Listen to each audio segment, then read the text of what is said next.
السلام علیکم پیارے دوستوں، کیسے ہیں سب؟ آج میں آپ کے لیے لے کر آئی ہوں گلاب کی شہزادی کی کہانی۔ یقیناً آپ کو اچھی لگے گی، تو کہانی کو اسٹارٹ کرتے ہیں۔ بہت عرصے پہلے کی بات ہے، ایک شاندار محل میں ایک خوبصورت شہزادی رہتی تھی۔ شہزادی کے بڑے بڑے خوبصورت سرخ بال تھے۔ وہ گلاب کے پھولوں کو بہت پسند کرتی تھی، لہٰذا ہر کوئی اسے گلاب کی شہزادی کہتا تھا۔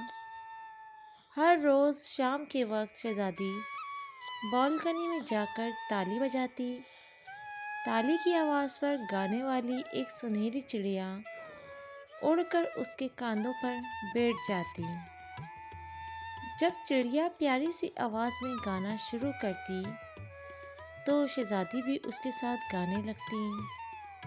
رعایا ان کی خوبصورت آواز پر صبح ہونے تک سکون کی نیند سوتے رہتے۔ یہ سلسلہ یوں ہی چلتا رہا۔ ایک دن کسی چڑیل کو شہزادی کے خوبصورت بالوں کے بارے میں پتہ چل گیا۔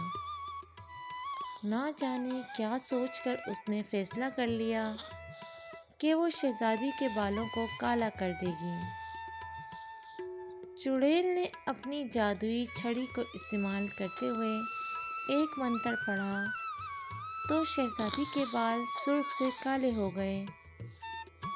اگلے روز جب شہزادی روز کی بالکنی میں گئی اور چڑیا کے ساتھ خوبصورت آواز میں گانا شروع کیا، مگر اس بار لوگ جاگتے رہے۔ شہزادی کو معلوم ہوا تو وہ بہت پریشان ہوئی۔ اس نے چڑیا سے پوچھا کہ اسے کیا کرنا چاہیے۔ چڑیا کی بتائی ہوئی ترکیب پر عمل کرتے ہوئے اس نے گلاب کی پتیوں کو پانی میں ڈالا اور تھوڑی دیر بعد اس پانی سے اپنے بال دھوئے تو اس کے بال پہلے کی طرح سرخ اور خوبصورت ہو گئے، اور روز کی طرح جب وہ شہزادی چڑیا کے ساتھ گانا گاتی تو رعایا میٹھی نیند سو جاتی۔ چڑیل کو اس بات کی خبر ہوئی تو اسے بہت غصہ آیا اور اس نے پھر وہی منتر پڑھا، لیکن اس بار چڑیل نے ہر طرف سے گلاب کے پھول توڑ لیے تاکہ شہزادی اپنے بال پہلے جیسے سرخ نہ کر سکے۔ یوں شہزادی کے بال پھر سے کالے ہو گئے اور اس رات رعایا کی نیند پھر سے اڑ گئی۔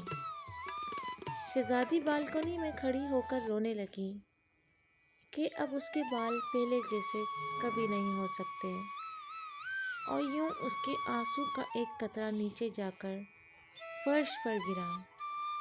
ایک نوجوان جو وہاں سے گزر رہا تھا اس خوبصورت شہزادی کو بالکنی میں روتا دیکھ کر رک گیا۔ اس کے پاس ایک صندوق تھا جس میں سے اس نے سرخ رنگ کا ایک بال نکالا اور اس کو آنسو کے قطرے پر رکھا جو شہزادی کی آنکھوں سے گرا تھا۔ دیکھتے ہی دیکھتے وہ سرخ رنگ کا بال گلاب کے پھول میں بدل گیا۔ شہزادی یہ دیکھ کر بہت حیران ہوئی اور اس نے جلدی سے اس گلاب کے پھول کو پانی میں ڈال کر اس سے اپنے بال دھوئے، اور یوں اس چڑیل کا جادوئی اثر ختم ہو گیا۔ شہزادی کے بال پہلے کی طرح سرخ ہو گئے اور ہر طرف گلاب کے پھول کھل گئے۔ بادشاہ نے نوجوان سے جب پوچھا کہ اس کے پاس یہ بال کہاں سے آیا تو اس نے بتایا کہ شہزادی سے بچپن میں اس کی بہت دوستی تھی۔ ہم نے دوستی کو قائم رکھنے کے لیے ایک دوسرے کے بال توڑ کر اپنے پاس سنبھال کر رکھے تھے۔